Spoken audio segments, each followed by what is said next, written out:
In this lesson, I thought I'd give you a little jazz theory lesson. I don't often do a lot of theory teaching.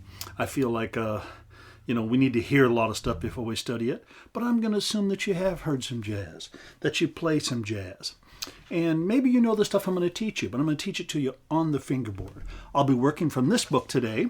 It's a very simplistic, basic book, but a lot of students have liked it a lot and complimented me a lot, so I thought we should work out of it. What we're dealing with here is diatonic harmony. Big term, huh? Well, again, I'm assuming you know some jazz. If you haven't studied any theory of jazz, it may be a little bit hard for you. So what? Jump in. And I do have some earlier theory lessons too. What we're talking about here is learning to spell, to play, and understand the chords, the seventh chords, 1, 3, 5, 7, that are built on the scale degrees of a major scale. Diatonic harmony. No alterations, the notes that are in the scale. Let's play that scale. C major. Here's the root in the fifth.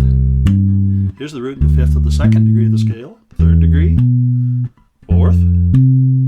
Fifth. Sixth degree of the scale. Seventh degree of the scale. And it's a flatted fifth. And then the octave. You say, how come a flatted fifth, Jim? Well, that's an F natural. That's part of the scale. There's no F sharp in this one. So that chord built on the seventh degree of a scale has a flatted fifth. The names of them are C major 7, D minor 7, E minor 7, F major 7, G dominant 7, A minor 7, B minor 7 flat 5, another name might be B half diminished, and then again, C major. Now all I just did was I played the root and I played the third of that chord on my G string, and it's actually a tenth away. Here's the root and here's the third. Well, I took it up higher, an octave higher, so it makes a tenth. So here it is again. C major, D minor, E minor, F major, G dominant 7, A minor, B half diminished, and C major. Now, let's learn to play the notes that are in those chords. All chords are made up by stacking thirds, or all the basic ones, and we're going to stack it up to the seventh. So if we go the root, and again, here's the scale, 1, 2, 3, 4, 5, 6, 7, octave. We just use the root, the third, the fifth, and the seventh. So that is the sound of that chord. This is an arpeggio.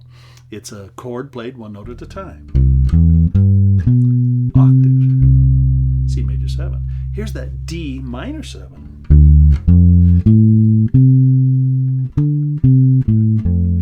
1, 3, 5, 7, 3. Sorry, 5, 3, 1. Here's that E minor 7.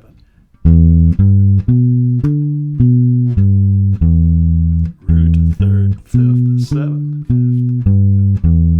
F major 7. G dominant 7. A minor 7. And then that B half diminished. Landed on C major. Look at that B half diminished. It's the root, it's the third, it's the flatted fifth, and it's the seventh. And again, diatonic. These are all the notes within a C major scale. Let's do that in time. 3 and 4 and...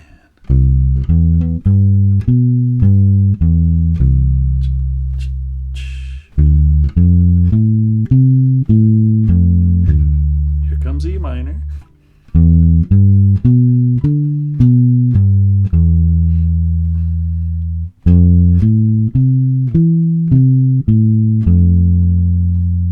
G dominant 7. A minor. Here's that B half diminished.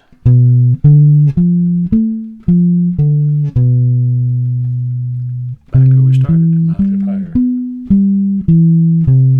Here it is again.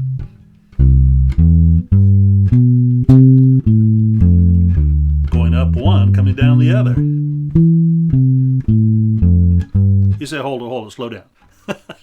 We went up the C major, instead of going up D minor, we go down D minor. So here's the 7th, 5th, 3rd, root, root, 3rd, 5th, 7th, 7th, 5th, 3rd, root. Let me do it in that time now again. 3 and 4 and.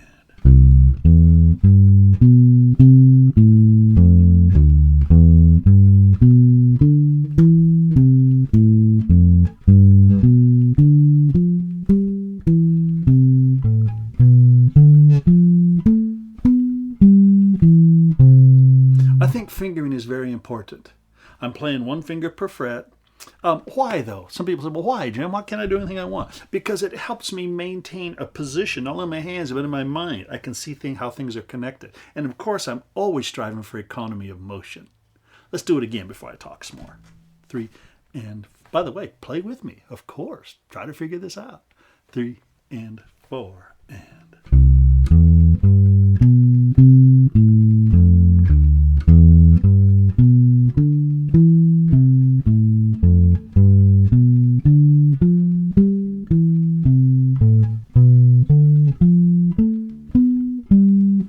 Let's backtrack for a second.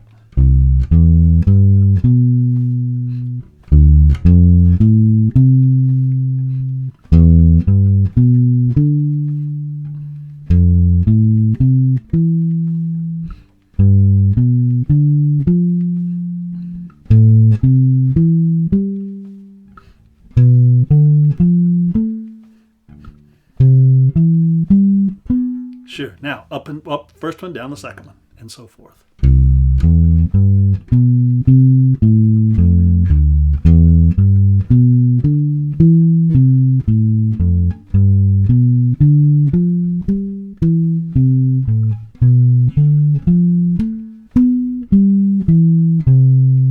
Cool. So now why do we want to learn this? Well, it sounds neat. No, of course it does. We want to learn it because when we're playing jazz, both walking bass lines and soloing, we need to know the chords, we need to know the sounds of them, we want to know all the notes in the chords, and we want to know the connections of them. It sounds cool to go. Sorry. Sure. I went up one, down the other. Okay? How about just a little bit of jazz soloing in C major? I'll start with a walking bass line. 3, 4.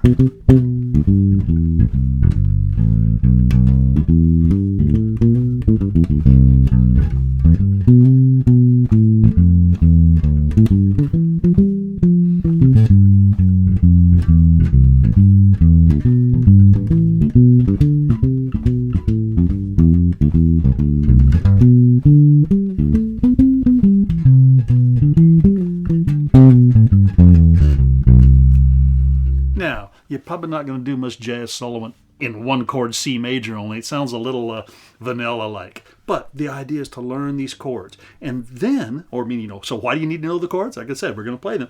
But also, there's this little chord progression in jazz that's like, man, the touchstone. It's the key. It's called 2, 5, 1. Ooh, I went up D minor. Sorry. Down G7. So let's play that a couple more times. I think I'll do a little loop on it. That up one, down the other. Play with me. 3 and 4 and.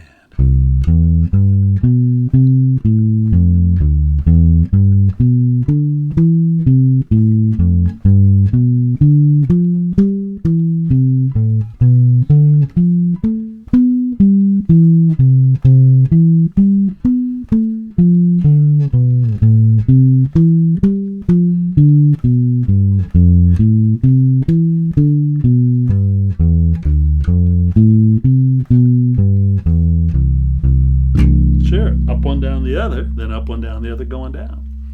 Hey, you need to get into this and work with it a bunch. There's the beginning of it in this book, and that's really all you need. You don't need a bunch more theory to learn this. You just need to know what it is, but you need to practice a bunch so it becomes fluent. Right on.